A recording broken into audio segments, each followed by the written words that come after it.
నారాయణ సమారంభ వ్యాస శంకరాచార్య మధ్యమ అస్మదాచార్య పర్యంతం వందే గురు పరంపర.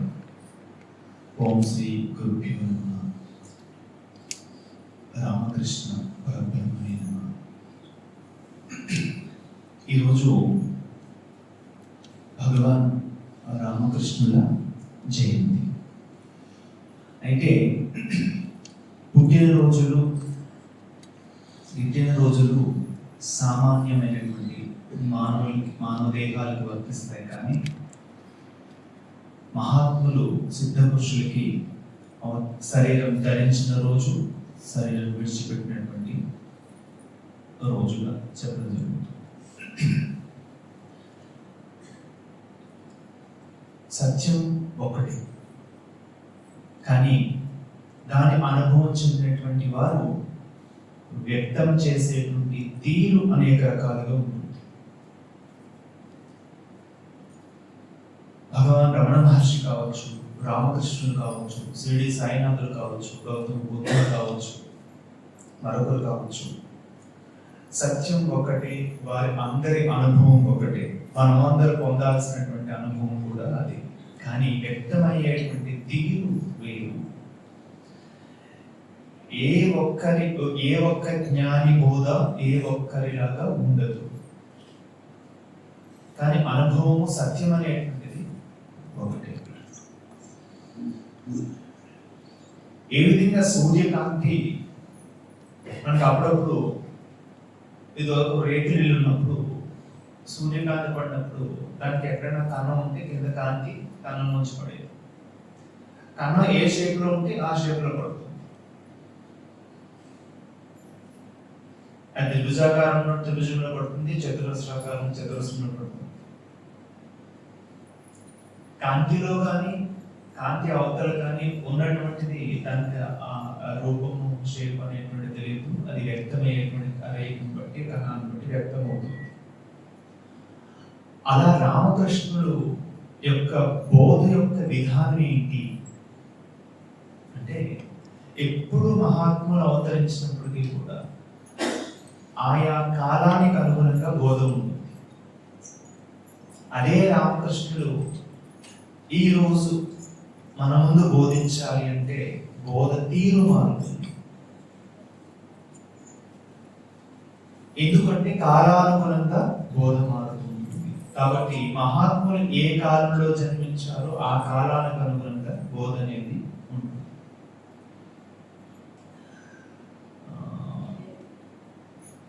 రామకృష్ణుడు అంటారు, ఆ రాముడు ఈ కృష్ణుడు ఇద్దరు కలిసి ఈ రామకృష్ణులు అంటారు. దీనికి ఒక తమాషా పోలిక ఉంది. నేను గమనించా తమాషా పోలిక. రాముడిలో ఉన్నటువంటి కృష్ణుడిలో ఉన్నటువంటి అంశాలు రామకృష్ణుడు ఎలా కనిపిస్తాయి? రామావతారం తీసుకుంటే తాను పరబ్రహ్మ స్వరూపమైనప్పటికీ కూడా ఒక సామాన్యమైనటువంటి నరుడిలాగా వ్యవహరించేటువంటి అవతారం అది. అవతార ఉద్దేశం అది. కాబట్టి నరుడిలాగే ఏ మహిమలు లీలలు చేయకుండా సామాన్యంగా వ్యవహరించే తీరు రాముడిది. రాముడి యొక్క పోలిక ఎక్కడ కనిపిస్తుందంటే,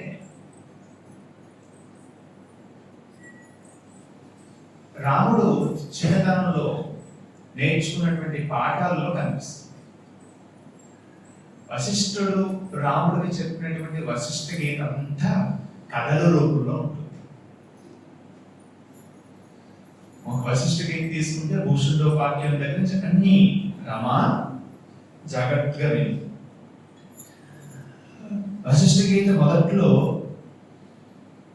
బ్రహ్మవాక్య నిరూపణ చేసి వేదాల్లో ఉన్నటువంటి అహం బ్రహ్మాస్మి, నైమాత్మ బ్రహ్మ, తత్వమసి లాంటి వాక్యాలను చెప్పి, రామా నువ్వు నా ముందు ఎందుకు కూర్చున్నావు అంటే, నేను నీ ముందు ఎందుకు కూర్చున్నాను అంటే ఇప్పుడు మనం చెప్పుకునేది కావచ్చు, లేదా రామకృష్ణుడు ఎందుకు వచ్చారు, రామకృష్ణుడు ఎందుకు ఆశ్రయించాలి అనేది అర్థమవుతుంది.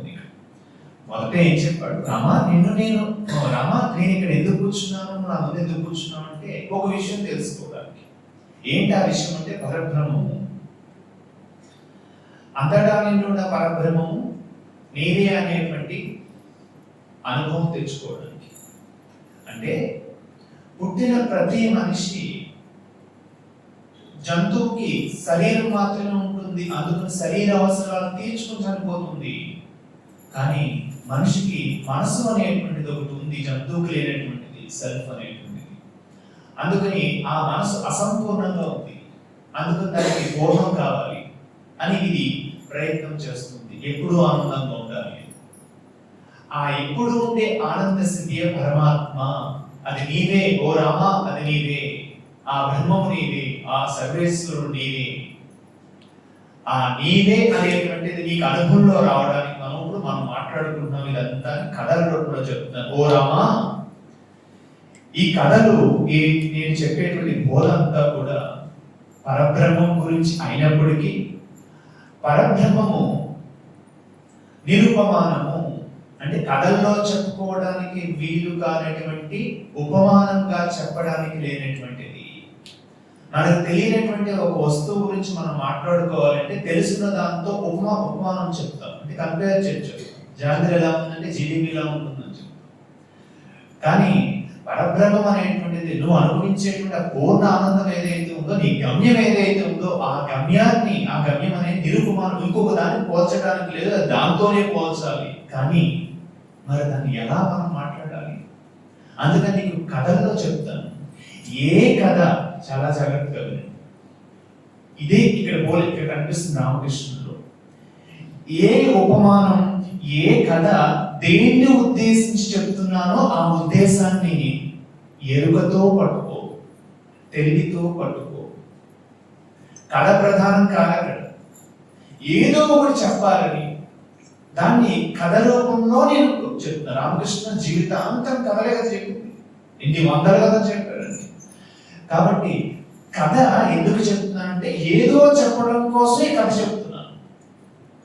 కాబట్టి ఆ ఏదో అనేది పట్టుకో. మరి అదేదో డైరెక్ట్ గా చెప్పొచ్చు కదంటే అది చెప్పలేదు, అది నిరుపమా. కాబట్టి తరచు రాముడి వశిష్ఠ మహాముని అనేవాడు, రామా వింటున్నావా అనేవాడు కదా, రామా ఎరుకుతో వింటున్నావా, రామా శ్రద్ధతో గమనిస్తున్నావా అని తరచు అడిగేవాడు. ఇలాగ మనకి రాముడు వశిష్ఠుడి దగ్గర నేర్చుకున్న బోధ అంతా కథల రూపంలో ఉంటుంది. మరి అంత బోధంతా కూడా మరి తన జీవితంలో తన అవతార ఉద్దేశం వేరు కాబట్టి ఆచరించి చూపించాడు అక్కడ. మరి ఆ నిన్న కథలన్నీ చెప్పాలి కదా, అందుకని రామకృష్ణుడిగా వచ్చి కథలన్నీ చెప్పారు. రామకృష్ణుడు ఎందుకో చెప్తారా అలా చెప్పారు. కృష్ణుని యొక్క పోలిక ఎక్కడ కనిపిస్తుందంటే, తన పక్కనే అర్జునుడు ఉన్నప్పటికీ కూడా భగవద్గీత యుద్ధకాలంలోనే బోధించాడు. ఎందుకు? అర్హత ఉన్నప్పుడే బోధించాడు, ఆ జిజ్ఞాస ఉన్నప్పుడే బోధించాడు. సరే, యుద్ధ సమయంలో బోధించి ఆ యుద్ధాన్ని ఎలా చేయాలి అనేటువంటి విషయాన్ని ఆయన మనకి ఆ యుద్ధ సమయంలో యుద్ధాన్ని ఎలా చేయాలని నడిపించాడు. కానీ మహాభారత యుద్ధం అయిపోయిన తర్వాత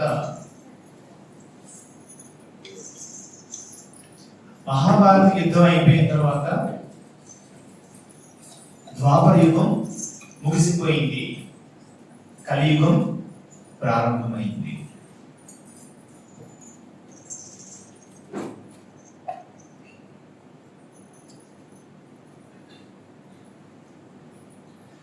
మరి కలియుగం ప్రారంభమైంది, ద్వాపరయుగం ముగిసిపోయింది, భగవద్గీత కలియుగానికి మరి ఆయన తయారు చేసిన అర్జునుడు అనేటువంటి ఆయుధం ఏమైంది? అందుకే మళ్ళీ రామకృష్ణుడు వివేకానంద అనేటువంటి అర్జునుడు తీసుకుని అప్పుడు బోధ చేసింది కాకుండా ఇప్పుడు ఆయుధంలా తయారు చేసి ఆయన యొక్క ధర్మాన్ని విస్తరింపచేస్తాడు. ఈ విధంగా ఆ రాముతో ఈ కృష్ణుడు కలిసి ఈ రామకృష్ణుడని రామకృష్ణుడు అనడంలో ఆ పోలిక తమాషగా అయినా అందులో ఒక వాస్తవం కనిపిస్తుంది. అయితే రామకృష్ణుడు బోధా విధానం అనేటువంటిది చాలా కొంచెం గమనిస్తే కనుక సత్యం ఒక్కటే అయినప్పటికీ వ్యక్తపరిచేటువంటి తీరు వేరే అంటున్నాం కదా. రామకృష్ణుడు తనకు కాళీ దర్శనం అయ్యేంత వరకు కూడా భౌతికమైన పూజాధికాలు అనేవి చేసినట్టుగా కనిపిస్తుంది. కాళీ దర్శనం అయిన తర్వాత ఆ పారస్థితిలో ఉండిపోయేవాడు, పూజ అనేది పడిపోయింది.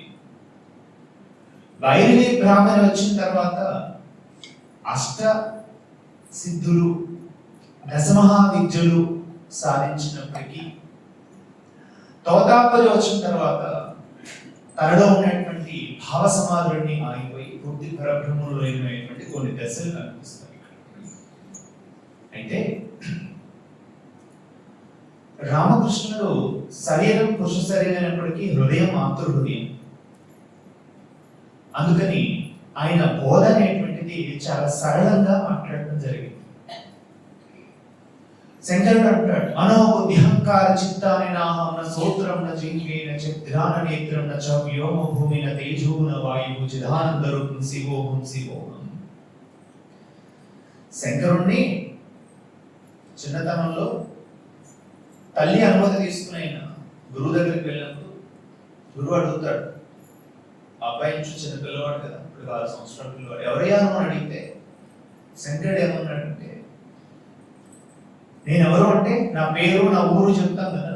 శంకరుడు అలా లేదు, మనోబుద్ధి అహంకార చిత్తాన్ని, నేను మనసును కాదు, బుద్ధిని కాదు, చిత్తాన్ని కాదు, అహంకారాన్ని కాదు, నేను చిదానందరూపం శివోహం శివోహం, నేను చీకటి కాదు, వెలుగు కాదు, గురువుడు కాదు, శిష్యుని కాదు, నేను ఆనంద స్వరూపాన్ని అని ఏది కాదో చెప్పి తర్వాత ఏది అవునో చెప్పాడు. అటు అద్వైతాన్ని బోధించిన శంకరుడు వేదంలో ఉన్నటువంటి దాన్ని రామకృష్ణుడు చాలా సరళంగా చెప్పిన విధానం చాలా అద్భుతంగా ఉంటుంది. అమ్మ హృదయంలో చూసినటువంటి మాటలు. ఒకసారి మనందరం శ్రద్ధగా మనం పరిశీలించుకుంటే ఉదయం లేచినప్పటి నుంచి పడుకునేంత వరకు లేదా కను తెరిచినప్పటి నుంచి కను మూసి మరణం వరకు కూడా ప్రతి మనిషిని పరిశీలిస్తే అనేక కర్మలు చేస్తూ ఉన్నాం, అనేక కోరికలు ఉంటూ ఉన్నాయి. కోరే తీరులు ఎన్నున్నా కోరిక ఒకటే, తాగే ద్రవములు ఎన్నున్నా దాహం ఒకటే. ఇక్కడ ప్రపంచంలో ఒకే ఒక్క కోరిక ఉంది, కోరికలు అనేటువంటిది లేదు. ఇది నా పరిశీలన. అంటే శ్రద్ధగా పరిశీలిస్తే ఒకటి 10 మందికి దానం చేయాలనిపించవచ్చు, 10 మంది దోచుకోవాలనిపించవచ్చు, లేదా ఏదో సాధించాలి, వీరితో ఉండాలి, వీరి నుంచి దూరంగా వెళ్ళాలి, ఈ స్థితి నాకు రావాలి, ఇంత ఆస్తి రావాలి, ఇన్ని నగలు రావాలి. ప్రపంచంలో ఉన్నటువంటి అందరి యొక్క కోరికల్ని పరిశీలిస్తే ఇవన్నీ ఎందుకయ్యా అని ఇంకో ప్రశ్న వేస్తే ఇవన్నీ జరిగితే నేను చాలా ఆనందంగా ఉంటాను. స్వీయ అనురక్తి, నేను సుఖంగా ఉండాలి అనేటువంటి కోరిక జాతి మతంతో సంబంధం లేకుండా రాముడు కాలమైనా ఇంకో కాలమైనా ప్రతి మనుషులో కూడా నేను సుఖంగా ఉండాలి అనేటువంటిది ప్రతి ఒక్కళ్ళలోని ఉండేది, ఇన్బిల్ట్. ఇక్కడ 100 మంది దగ్గర సెల్ ఫోన్ ఐఫోన్ ఉందనుకోండి, 100 మంది యొక్క ఐఫోన్ యొక్క కంపెనీ ఒకటే, దానిలో ఉన్నటువంటి సిస్టమ్ అంతా ఒకటే, మనం రకరకాల యాప్స్ ఇన్స్టాల్ చేసుకోవచ్చు. అలాగే హ్యూమన్ బీయింగ్ ప్రతి మానవులలో కూడా స్వీయ తృప్తి, నేను సుఖంగా ఉండాలనేటువంటి కోరిక ప్రతి వాళ్ళు, నేను ఆనందంగా ఉండాలని. అయితే ఎవరు ఎక్కడ ఆనందం పొందుతున్నారనేటువంటిది వేరే. వారి సంస్కారం బట్టి పులిహోర అనేటువంటిది కావాలి అంటున్నామంటే గతంలో తిని ఉంటేనే కావాలి అంటాం, తినకపోతే కోరిక పుట్టదు. కాబట్టి మన జీవితంలో మనం ఎటువైపు ప్రయాణిస్తున్నామో దానికి సంబంధించినటువంటి వాసనలు, అవి సంస్కారాలే, గత జన్మ సంస్కారాలు. దాన్ని బట్టి నీ క్యారెక్టర్ డిజైన్ చేయబడుతుంది. పరిసరాలు, పరిస్థితులు, తల్లి యొక్క డిఎన్ఏ, 7 తరాల నుంచి ఆ డిఎన్ఏలో డేటా ఉంది. ఇవన్నీ కూడా ఒక శీలాన్ని నిర్మిస్తే అందులో సంస్కార ప్రభావం ఎక్కువ. నేను ఇలాగే ఎందుకున్నాను, ఒక వ్యక్తి నిర్మాణం ఎలా జరుగుతుంది.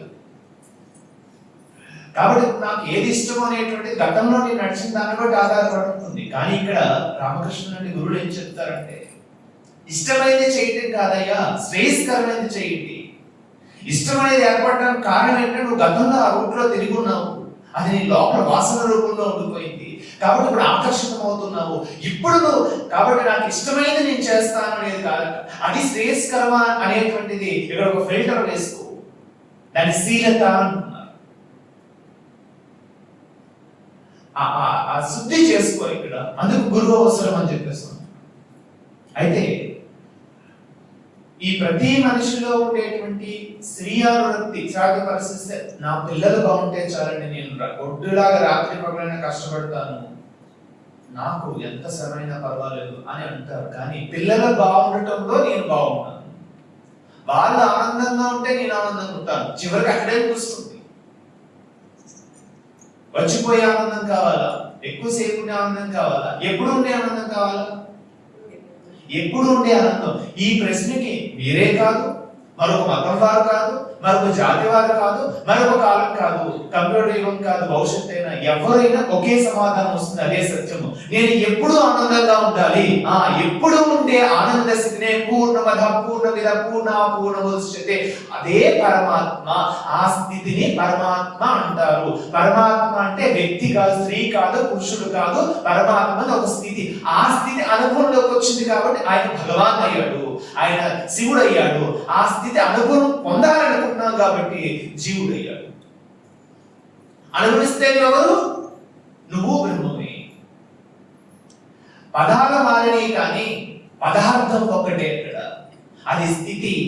ఏదైతే ప్రతి మనిషిలో కూడా స్వీయ అనురక్తి అంటే నేను ఆనందంగా ఉండాలని అనుకుంటున్నాము,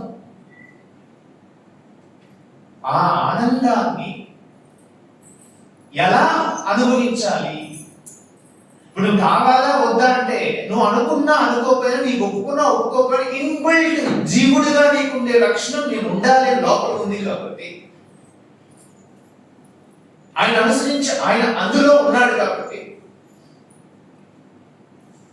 మనం ఆశ్రయించినట్లే దానికి వెళ్ళే మార్గాన్ని చెప్తాడు. చూడండి, దీన్ని నీతి యోగం అని చెప్పేసి వేదాంతం చెప్తే రామకృష్ణుని యొక్క బోధ ఎంత సరళమైంది అంటే ఒక్కొక్కసారి బాధ అనిపిస్తుంది. ఎందుకంటే కథలు పట్టుకుంటాము, యథార్థాన్ని వదిలేస్తాం. అందుకే రాముడికి వశిష్ఠ మహాముని చెప్పేటప్పుడు, రామా ఎదుగుతూ ఉంటున్నావా, ఆ కథ దేన్ని చెప్పటం కోసం ఈ కథ చెప్తున్నావా, అది పట్టుకున్నావా, కథ పట్టుకున్నావా గుర్తు చేసేవాడు. ఎందుకంటే మనలాంటి వాళ్ళు ఉంటాం కదా, కథ చెప్తే కథలు చెప్పుకుంటూ ఉంటాం కదా. అందుకని ఆయన వేదాంత నీతి యోగం అయ్యా ఒక్కసారి ప్రశాంతంగా కూర్చో, నాకేం కావాలో ఒక లిస్ట్ రాసుకో. ఏవో కొన్ని కోరికలు ఉంటాయి, ఆ కోరిక ఉద్దేశం ఆనందమే కదా. సరే, నిజంగా అందులో ఆనందం ఉందా అని పరిశీలించు. ఎంతసేపు ఉంటుందో పరిశీలించు. బజార్లో దొరికేటువంటి తినుబండారం నీకు కావాలి అనిపిస్తుంది, అది మరొకట. నీకు స్వేచ్ఛ ఉంది, నీ చేతిలో డబ్బులు ఉన్నాయి, నువ్వు తినొచ్చు. నేను అడిగేవారు ఎవరు లేరు, రామకృష్ణుడు అడగరు, లేకపోతే మీ టీచర్ అడగరు, ఇంకొకరు అడగరు. నువ్వు వెళ్ళి ఏదైనా తినవచ్చు. కానీ తినేటప్పుడు ఒక ప్రశ్న వేసుకో. గురువు చెప్తారు, ఎరుకతో తినేటప్పుడు ఒక ప్రశ్న వేసుకో. ఇది ఎందుకు తిన్నావు? తింటే నాకు చాలా బాగుంది, ఆ రుచి అద్భుతంగా ఉంది. సరే, ఈ రుచి ఎంతసేపు ఉంటుంది? ఈ రుచి వల్ల పొందేటువంటి ఆనందం, నీలో సుఖం ఎంతసేపు ఉంటుంది? దీని వల్ల వచ్చే నష్టం ఎంతసేపు ఉంటుంది? నీకు ఆరోగ్యం శాశ్వతంగా కావాలా? ఆరోగ్యం అప్పుడప్పుడు వచ్చిపోతే సరిపోతుందా? నీకే కాదు, నాకే కాదు, ఈ భూమి మీద పుట్టిన ప్రతి జీవికి ఆ శరీరానికి ఆరోగ్యం ఎప్పుడూ ఉండాలి. మరి ఎప్పుడూ ఉండాలి ఆరోగ్యం. మరి ఇది టెంపరీ వచ్చిపోతుంది ఈ రుచి. ఎప్పుడు ఉండేటువంటి దానికోసం, వచ్చిపోయే దానికోసం ఎప్పుడు ఉండేదాన్ని తాకట్టు పెట్టడం కరెక్ట్ అని ఆలోచించుకుని తిను. ఇవాళ తింటావు, రేపు తింటావు, ఎల్లుండి తింటావు. అప్పుడు అర్థమవుతుంది, అరే ఎంత తిన్నా ఈ కుసింత సేపు 4 దాటేంత వరకు ఉంటుంది. కానీ నాకు ఆరోగ్యం చెక్క చివరి వరకు ఉండాలనిపిస్తుంది కదా. కాబట్టి ఆరోగ్యాన్ని పాడు చేసేంతగా నేను తినకూడదు అని వాడు తెలుసుకుంటాడు. తర్వాత వాడు మరి శరీరానికి ఒక్కటేనా ఆహారం అంటే? ఉపవాసం అంటే శివరాత్రి ఉపవాసం చేస్తారు. ఉపవాసం అంటే 5 ఇంద్రియాల ద్వారా స్వీకరించే ప్రతిదీ ఆహారమే. కంటి ద్వారా, చెవి ద్వారా ప్రతిదీ ఆహారమే. కాబట్టి ఒక సినిమా చూస్తే సినిమా ద్వారా ఆనందం వస్తుంది, బాగుంది. కానీ నీకు కావాల్సింది కొంతసేపు వచ్చేదా, ఎప్పుడు ఉండేదా? ఎప్పుడు ఉండేటువంటి దానికి ఇది ఎత్తుదారి చూపిస్తుంది. ఈ పరిశీలన కావాలి అంటారు. అందుకే రామకృష్ణుడు అంటారు నేతి యోగం అంటున్నారు. నీకు ఎక్కడ ఆనందం ఉందని నీ మనసు కనిపిస్తుందో ఒక్కసారి దాన్ని పరిశోధించు. ఈ విషయంలో మాత్రం నువ్వు సోమరితనం పనికిరాదు, చాలా కష్టపడాలి, ఎరుగుతూ ఉండాలి. రామకృష్ణుడు తరచు అంటారు ఈ విషయంలో నువ్వు సాధన చేయాలి. సాధన అంటే ఏంటండి?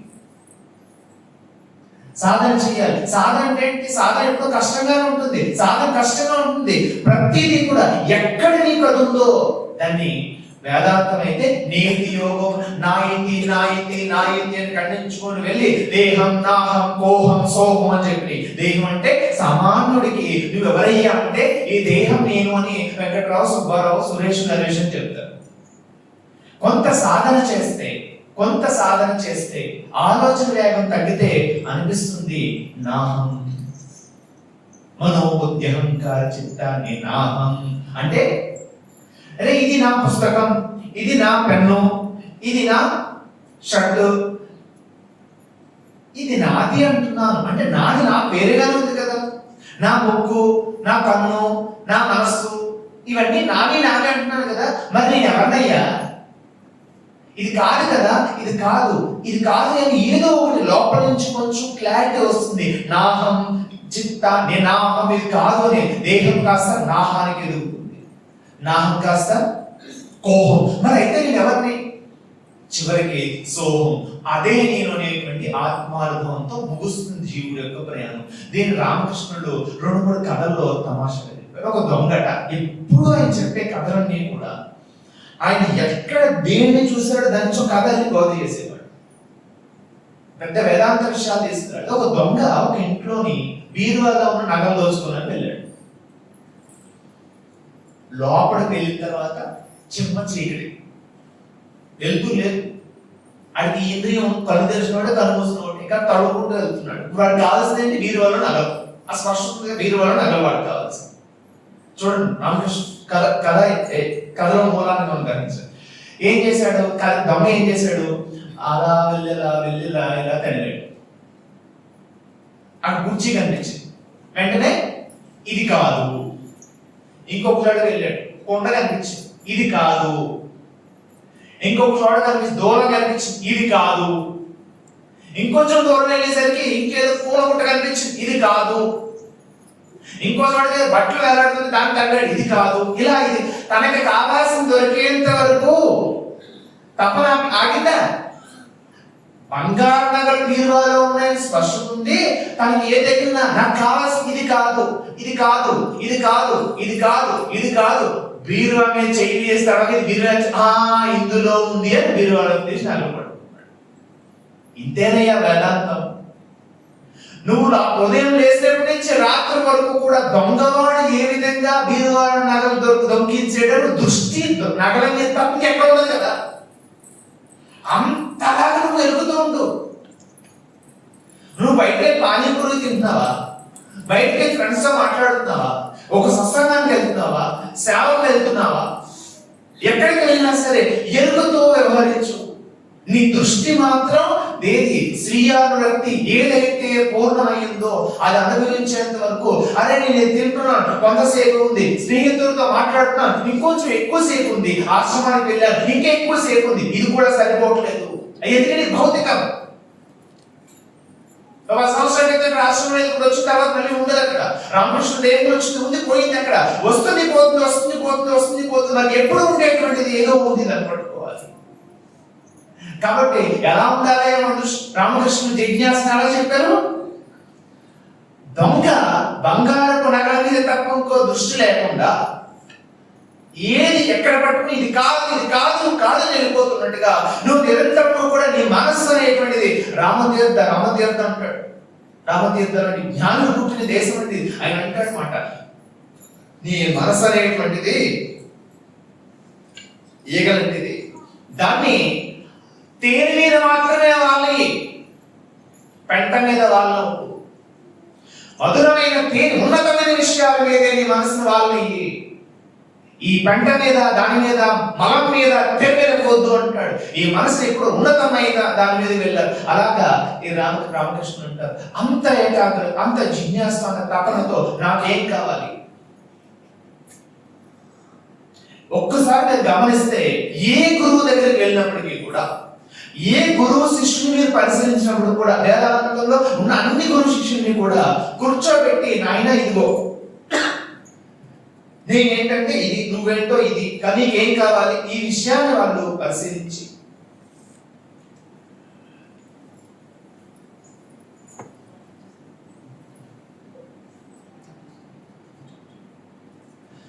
చూడండి ఇక్కడ వాళ్ళు ఏం చెప్తున్నారంటే, వివేకానంద విషయంలో తరచు ప్రశ్నలు వేసేవాడు. రామకృష్ణ ఓపిక చెప్పేవారు, చెప్పు నేను చెప్పించి దీన్ని నేను చెప్పని సమాధానం అన్నాడు. సాధన మొదలుపెట్టిన తర్వాత, ఆ సత్యం మీద అనుభవం వచ్చిన తర్వాత ఒక్క ప్రశ్న కూడా మిగలలేదు. రామకృష్ణుని యొక్క ఒక సుందరమైనటువంటి మాట ఉంటుందండి. అంటే ఎందుకంటున్నారంటే, చెప్పే విధానం అన్నారు చూసారా, బ్రహ్మము ఎంగిలి కాలేదు అన్నాడు. బ్రహ్మము అంటే మళ్ళీ బ్రహ్మం అంటే ఏదో కాదండి. ఏది బ్రహ్మం అంటే, ఏది నిరంతరము కావాలి, ఏది తిన్నా ఎక్కడ ఉన్నా కాసేపు ఉండిపోతుంది కదా, అది సరిపోవట్లేదు కదా, ఇంకా కొంచెం అర్థం కావాలని నేను చెప్తాను. బ్రహ్మం అంటే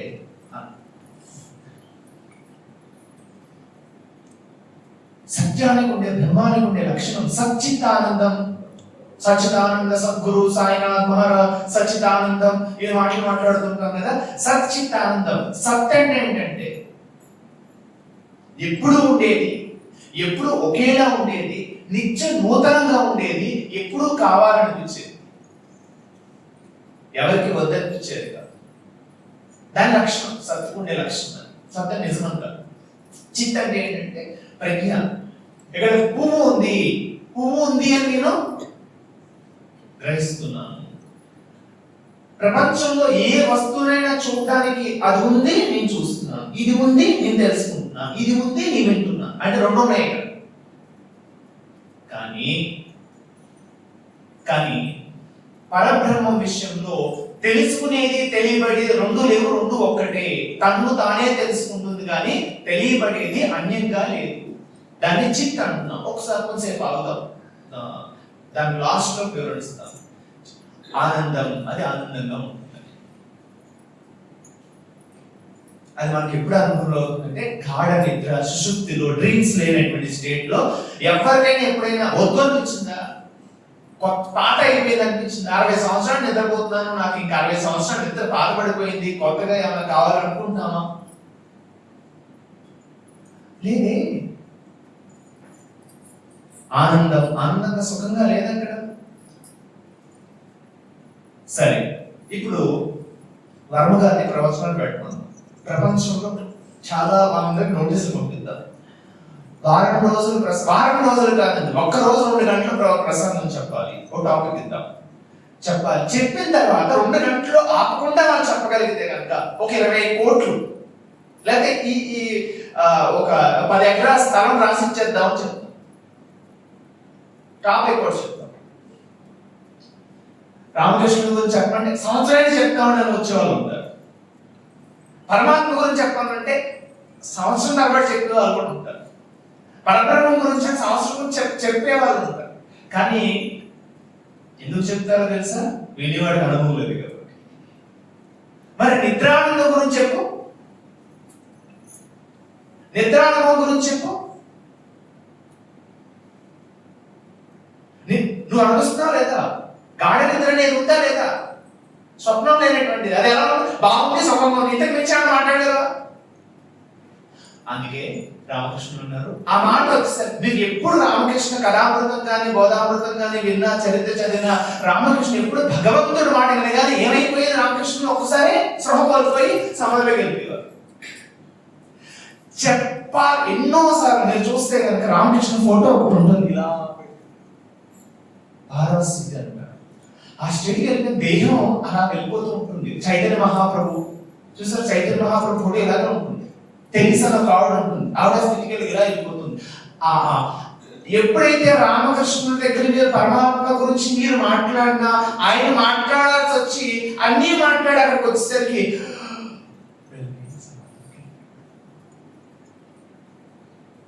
ఇంకా రామకృష్ణ ప్రేమ కూడా చెప్తాను, మీరు గమనించలేదు అని. ఇంకా దేహం ఇంకెన్నో రోజులు ఉండదు ఆ స్థితిలో ఉన్నప్పుడు. ఆ స్థితిని ఎక్కువ రోజులు అనిపించిన తర్వాత దేహం వదిలిపెట్టి వెళ్ళిపోవాలి, ఇంకా ఉండదు. ఎందుకంటే దేహం ఇంకా దాన్ని ఆపలేదు ఆ స్థితిని, రామకృష్ణ పొందిన స్థితి.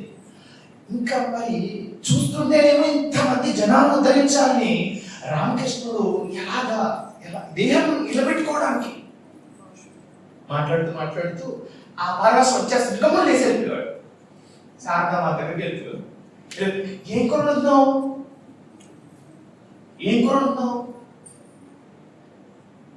అప్పుడు దాకానేమో ఒక పరబ్రహ్మము ఏదో పెద్ద చర్చ జరిగి ఇక్కడికి వచ్చి ఏం కొనుందాం అడిగేసరికి ఇవిడికి అర్థమయ్యేది కానీ అన్నిటినీ జయించండి ఉంటే ఇక్కడ అడుగుతున్నారంటే ఒకటి కాదు ఒకటి తరచు అడిగేవాడు. అంటే మిమ్మల్ని అందరినీ భగవంతుడిగా చూస్తున్నాము, పరబ్రహ్మంగా చూస్తున్నాం, మీరు వచ్చి కోర్లో పోయి ఇక్కడ లేదా అందులో పుదకు ఇందులో ఇల్లు ఈ మాట్లాడుతారు ఏంటంటే సంగతి అది సరే కానీ ఏముండేది వాళ్ళు.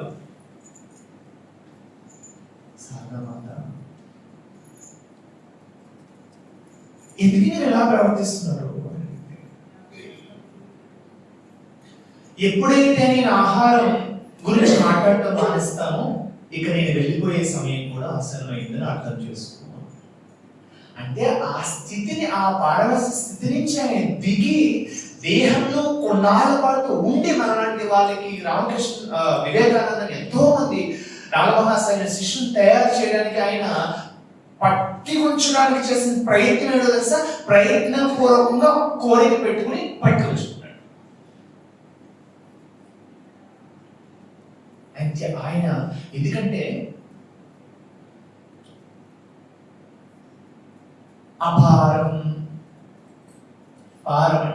పారం లేదు అంటే ఒడ్డు లేదు, దానికి ఇన్ఫినిటీ అంటే అనంతం.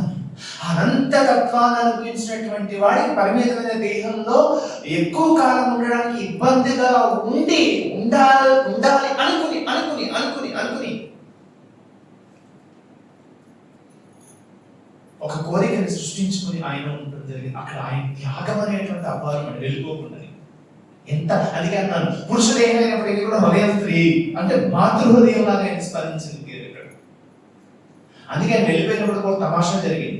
రామకృష్ణ ఎప్పుడు దేహం విడిచిపెట్టారో అదే సమయంలో షిరిడి సాయిబాబా 72 గంటల సేపు శరీరం విడిచిపెట్టి మళ్ళీ శరీరం తీసుకుని నా సోదరుడు వెళ్ళిపోయాడు, అదే సమయంలో జరిగింది. నా సోదరుడు వెళ్ళిపోయాడు, నేను ఇంకా కొంతకాలం ఉండాలి అంటాడు. ఇంకో మాట రమణ వాళ్ళిద్దరి మధ్య కాంటెంపరీ ఇద్దరు కలవలేనప్పటికీ కూడా ఈయన ఒక మాట అనేవాడు. రామకృష్ణ కూర్చుని ఉన్నట్టు మండుతున్న మంట ముందు కూర్చున్నటువంటి కళ్ళు రెండు పక్షి గుడ్లు పొదుగుతున్నట్టు చూస్తున్నటువంటి ఒక యోగి చిత్తాలు కావాలి తీసుకురండి అనేవాడు.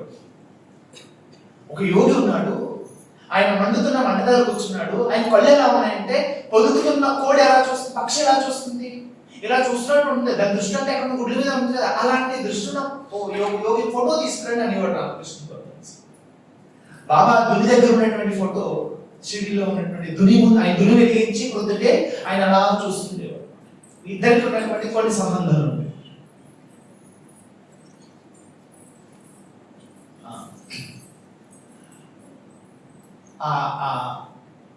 ఇంకొకటి, ఒక 7 ప్రాకారాలు ఉన్నటువంటి ఒక రాజు కోటలో రాజును కలవడానికి వెళ్ళినటువంటి ఒక వ్యక్తి ఒక్కొక్క ప్రాకారం దాటగానే అక్కడ కూర్చున్న అక్కడ చూసి ఈయన రాజు అనుకుంటాడు. రామకృష్ణ ఖర్చు అందుకని చూస్తే ఈయన కాదు అని గమనించి మళ్ళీ ఇంకో ప్రాకారం వెళ్ళగానే ఒక ఈయన ఉంటాడు. మన జీవితంలో కూడా మన ప్రయాణం ఇలాగే ఉందో చిన్నప్పుడు తల్లి ఒడిలో చూంటే చాలా అనుకున్నాం, ఇంకా చాలా ఇంకేం అక్కర్లేదు అనిపించింది శిశువుకి.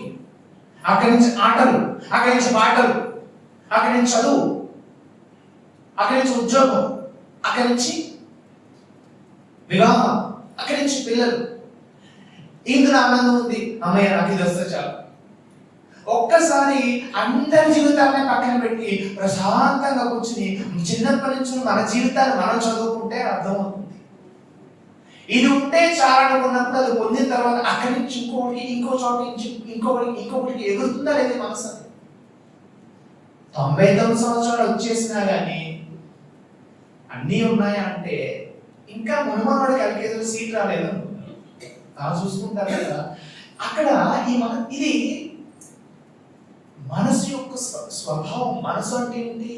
ప్రతి మానవుడు ఏ దేశంలో ఉన్నా, ఏ జాతిలో ఉన్నా, ఏ మతంలో ఉన్నా ఈ మనసు ప్రవర్తన ఎలా ఉంది. ఆయన అంటున్నాడు ఆగొద్దు, రాజుగారిని కలిసేంత వరకు ఆగొద్దు. ఏం చేస్తావు? 7 ప్రాకార అవతల రాజుగారి దగ్గరికి వెళ్తే పర్వతుంది. అందుకని దొంగ ఏ విధంగా బంగారం కోసం వెళ్ళేటువంటి వాడు అది చూసి సాగిపోకుండా తన లక్ష్యం వెళ్ళేంత వరకు దృష్టిని నిలుపుతాడో, 7 ప్రాకారాల అవతల కూర్చున్నటువంటి రాజును దర్శించడానికి వెళ్ళేటువంటి వాడు ఓకే అర్థమవుతుంది, కోటా చూడలేదు, 7 ప్రాకారాలు ఉంటాయని తెలియదు, 7 ప్రాకారాలు ఉంటాయని తెలియదు. పరిశీలించుకుంటే కొంచెం అర్థమైంది రాజు కదా. చివరికి రాజుకి ఎలా వెళ్తాడు అలా వెళ్ళాలి. మరి మధ్యలో ఈ లౌకికమైన వ్యవహారాలే కాదు, మనకి ఇంకొకటి కూడా ఉంటుంది. చాలా మొదలగానే సిద్ధులు మహిమలు వస్తాయి కదా. బయలుబ్రాహ్మణ వచ్చి సదాచారంలో కాకుండా వామాచారంలో కూడా ఆయన అనేక రకమైన సాధనలు చేశాడు. బయలు బ్రాహ్మణ చేసి దశమహావించడానికి వచ్చినప్పటికీ ఎక్కడా ప్రదర్శించలేదు. కానీ ఎక్కడెక్కడ కృష్ణలీలలాగా ఆయన మీకు చికాగో ప్రసంగాలు జరిగాయి కదా. ఆ జరిగిన తర్వాత జరగక ముందు వివేకానంద అక్కడ పడినటువంటి ఇబ్బందులు ఎన్నోనంటే అసలు ఆయన ఓర్వలేక ఇక్కడ ఈయన భారతీయుడే కాదు, ఇక్కడ భారత సంతతి మనం భారతీయుడిగా మీకు పంపించలేదు, ఇక్కడ మొదలైంది. అక్కడ కూడా అప్పుడు ఉన్నటువంటి బ్రహ్మ సమాజంలో సంబంధించినటువంటి వాళ్ళు కూడా ఈయన అసలు గుర్తించుకుంటూ చాలా ఇబ్బంది పెట్టారు. లాస్ట్ ఏ స్థితికి వెళ్ళిపోయిందంటే ఒక కాఫీలో విషయం కలిపి పెట్టేశారు వివేకానందకి. ఆయన కప్పు కాఫీ తీసుకుని తాగుదనేసరికి ప్రత్యక్షంగా రామకృష్ణ ప్రత్యక్షమయ్యారు. ఎక్కడ? ఈ దేశంలో కాదు, అది నీ కోసం కాదు అనగానే కాఫీ కప్పాలు పెట్టి వెళ్ళిపోయాడు. చూసారా మహిమ ఎక్కడ ఎక్కడ మహిమ చేశాడు, ఎలా ప్రదర్శించాడు రామకృష్ణుడు. అక్కడ భక్తుల్ని శిష్యుల్ని అనుగ్రహించడం కోసం ఒక నాగమహాశయ విషయంలో కావచ్చు, ఇలా వారి యొక్క జీవితాల్లో గురువు ఎంత కోడి పిల్లల్ని కాపాడుకున్నట్టుగా కాపాడుతూ. అలాగే అంటే ఇక్కడ ఒక విషయం చెప్పాలి, మనల్ని కూడా గురువు రక్షిస్తాడంటే గురువుకి వీరిని రక్షించాలి వీరిని రక్షించకూడదు అన్నది లేదు. గురువు స్థితిలో ఏంటంటే గురువు అనుగ్రహ రూపంలో ఉంటాడు, నిరంతరం ప్రవహిస్తూనే ఉంటుంది.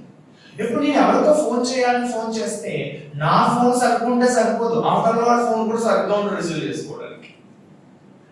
వివేకానంద గురువు మీద అపారమైనటువంటి నమ్మకాన్ని దాటినటువంటి ఒక అనుగ్రహం అనుసంధానం ఎప్పుడు ఉండేది. అందుకైనా ప్రత్యక్షమయ్యాడు. మనకెందుకు ప్రత్యక్షం అవ్వట్లేదు అంటే ఆయన ఫోన్ సరిగ్గా ఉంది, ఫోన్ చేస్తున్నాడు ఆయన, కానీ ఇక్కడ రింగ్ అవ్వట్లేదంటే ఇక్కడ చాలా డేటా ఉంది, ఇందులో దీన్ని ఫార్మాట్ చేసుకోవాలి. అడ్డమైన డేటా నిండిపోయింది అక్కడ. ఫోన్ వస్తే కాల్ రింగ్ అయ్యేందుకు కూడా లేదు. ఈ ఫార్మాట్ చేయడానికి శీలత అన్నాడు. తరచు మాట్లాడేటువంటి విషయాల్లో నీవు సత్యాన్ని చేరుకోవడానికి శీలత కావాలన్నాడు. ఎందుకో చెప్తాను, కొంచెం శ్రద్ధగా వినండి, కొంచెం అలర్ట్ గా ఉండండి. ఒక విషయం చెప్తాను మీకు. బ్రహ్మ ఎంగిలి కాలేదు అనే మాట వేదాంత విషయం చిన్నగా మాట్లాడిన దాని వెనకాల ఉద్దేశం అర్థం ఏంటంటే, ఇప్పుడు దాకా మనం మాట్లాడుకున్న దాంట్లో మన లక్ష్యం జీవుడిగా పుట్టినందుకు ఆ పరిపూర్ణమైన ఆనందాన్ని అనుభవించాలి అని. మరి ఎలా అనుభవించాలి అంటే చూద్దాం. ఇప్పుడు ఒక సంగీతాన్ని విన్నాను, ఎవరు విన్నాను? నేనే విన్నాను, బాగుంది. ఏదో తిన్నాను, బాగుంది. ఏదో ఆలోచించాను, బాగుంది. ఏదో నచ్చలేదు, బాలేదు, దుఃఖం కలిగింది.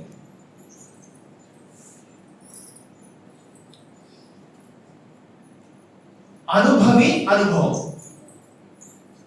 కొంచెం జాగ్రత్తగా వినండి. అనుభవి అనుభవం. అనుభవాలు ఎవరికి వస్తున్నాయి? అనుభవి నేను వస్తున్నాయి, నేనే అనుభవిస్తున్నాను కదా, సుఖమో సంతోషం అన్నీ నాకే వస్తున్నాయి కదా. ఈ అనుభవి లేకుండా అనుభవాలు ఉంటాయా? అనుభవి ఎక్స్పీరియన్సర్ లేకుండా ఎక్స్పీరియన్సెస్ ఉంటాయా? ఉండవు కదా. రెండింటి నిద్రలో ఉండట్లేదు, సృహ దగ్గర ఉండట్లేదు, అనుభవాలు అనేవి. అందుకే మీకు ఎంత దుఃఖంలో రాత్రి పడుకుంటే అనుభవాలు దుఃఖం లేదు, ఎంత సంతోషంలో పడుకుంటే ఏమీ లేదు. ఎంత పడుకున్నా మీకు ఆస్తి లేదు, ఎంత పడుకున్నా మీకు అప్పు లేదు. ఎందుకు? అనుభవించేవాడు లేడు. అనుభవి లేకుండా అనుభవాలు రావు.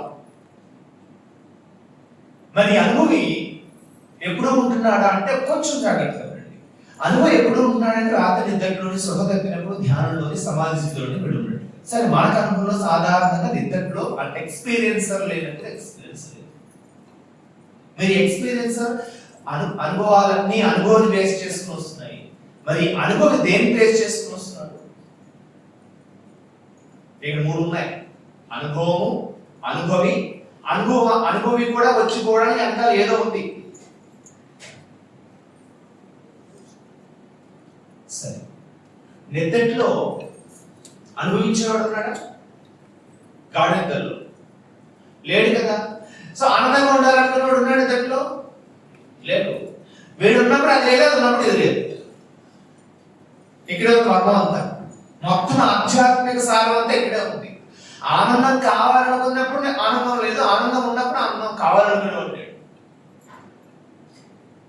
మరి నేర్కొన్నప్పుడు ఆనందం పొందాలి అంటే వీడిపోవచ్చు. మరి వీడెవరు?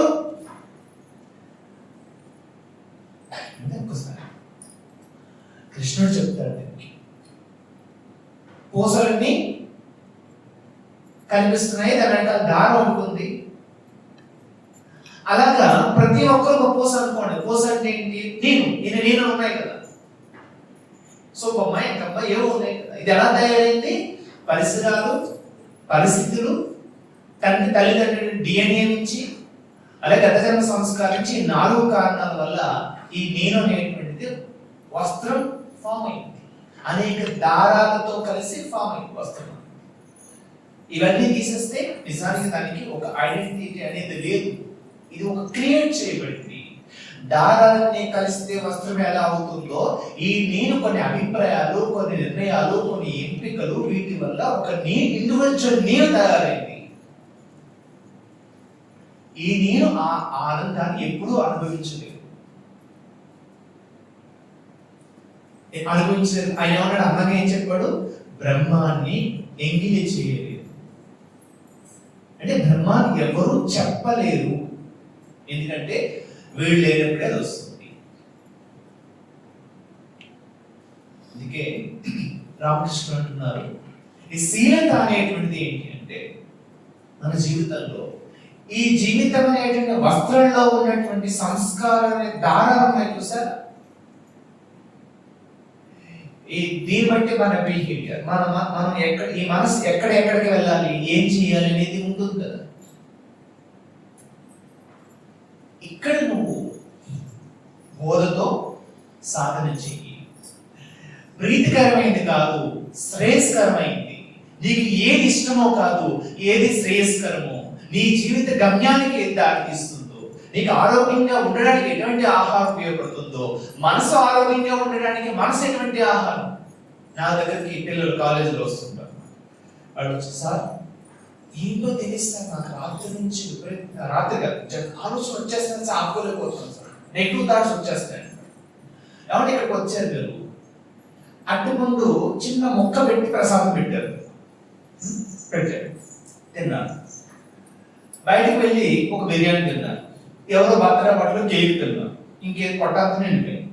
ఇంటికి వెళ్ళిన తర్వాత, సార్ నాకు అసలు అటుకుంటే ఏం రావట్లేదంటే, నువ్వు తిన్నది ఎంత, బిర్యానీ ఎంత, ఇప్పుడు ఏది ఏదొస్తుంది, రియల్గా వస్తాయి, నెగిటివ్ థాట్స్ వస్తాయి. వాడెవడు దొంగతనం చేసి ఏదో దొంగల్ని చెక్కల్ని అమ్ముకుంటే వాడి హీరో అనేటువంటి నెగిటివ్ థాట్ మీలోకి వెళ్ళినప్పుడు మన నెగిటివ్ రాబట్టి ఏమొస్తుంది? అదే నువ్వు అటుకొని తినేసావు అనుకో, వాడు పిలిచాడు కదా పోలేని ఒక స్పూను బిర్యానీ ఒక చిన్న పీస్ కేక్ తిన్నావు అనుకో, అవి తిన్నాక ఏమైపోతుంది? ఇదే కేక్ వస్తుంది. అదే నువ్వు సత్సంగానికి వెళ్ళి, సత్సంగం అంటే ఏం లేదండి, ఒక ఐఏఎస్ అవ్వాలనుకో, ఈ ఐఏఎస్ పట్ల ఆసక్తి ఉన్న వాళ్ళు, బాగా చదివే వాళ్ళు, అటువంటి వాళ్ళ స్నేహము అయిన వాళ్ళు, వాళ్ళ సాంగత్యంలో కూర్చో, వాళ్ళు అవుతున్నా కూర్చున్నా ఏం చేస్తున్నా అర్థం తిరిగితే నీ ఆటోమేటిక్గా నీకు అది ఎలా చదవాలి, ఎలా ప్రిపేర్ అవ్వాలి ఆటోమేటిక్గా నీకు వచ్చేస్తుంది లక్షణం అని, ఆ ఇంట్రెస్ట్ కూడా పుడుతుంది. అదే కొంతమంది ఉంటారు,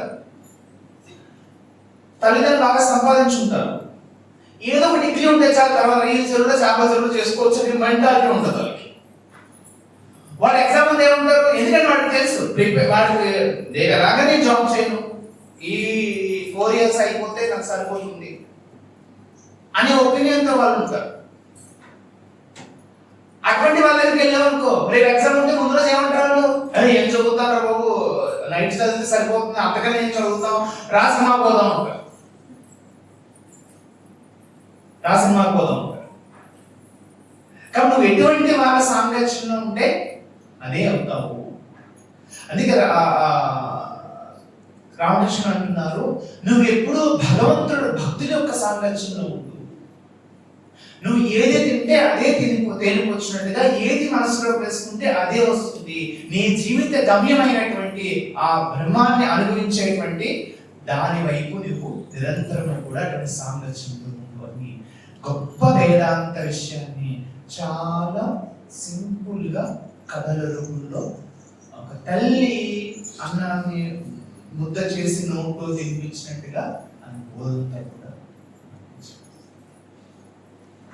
అటువంటి రామకృష్ణ జయంతికి మనం ఏ రోజు చెప్పుకున్నాం, ఆయన గురించి మాట్లాడుకున్నాం, ఆయనతో పాటు మాట్లాడుకున్నాం, ఆయన కూడా ఇక్కడ కూర్చుని వింటున్నారు.